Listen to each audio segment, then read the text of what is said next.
یہ دل دہلا دینے والی کہانی ہے چار دوستوں کی جو خواب لیے گجرات سے نکلے، موت انہیں کھینچ کر گلگت لے آئی۔ آخری لمحات میں ان پر کیا گزری؟ کیا آپ حالات حاضرہ سے آگاہی حاصل کرنا چاہتے ہیں؟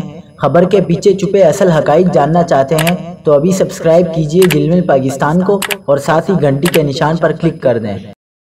آئیے آج کی ویڈیو میں جاننے کی کوشش کرتے ہیں۔ السلام علیکم ناظرین، گجرات سے آئے چار سیاح جن کی لاشیں اسکردو میں دریا کے کنارے سے ملی۔ وسیم شہزاد، عمر احسان، سلمان نصر اللہ اور عثمان ڈار چاروں نوجوان زندگی کی خوبصورتی دیکھنے کے لیے نکلے تھے۔ یہ چاروں دوست 13 مئی کو گلگت پہنچے، 15 مئی کو ہنزا سے روانہ ہوئے اور 16 مئی کو وہ لاپتہ ہو گئے۔ ان کے موبائل بند ہو گئے اور امید دم توڑنے لگی۔ 6 دن تک اہل خانہ نے دعائیں کی، انہیں تلاش کرنے کی کوششیں کی۔ ریسکیو 11-22 اور پولیس دریائے سندھ کے کنارے کھوج میں لگے رہے۔ آخر کار بلتستان روڈ کے استک گاؤں کے قریب ایک 500 فٹ گہری کھائی میں ان کی کار اور لاشیں ملی۔ یہ کہانی صرف ان نوجوانوں کی نہیں، یہ سوال ہے کہ کیا ہمارے سیاح محفوظ ہیں؟ کیا ان خطرناک راستوں پر زندگی کی کوئی ضمانت ہے؟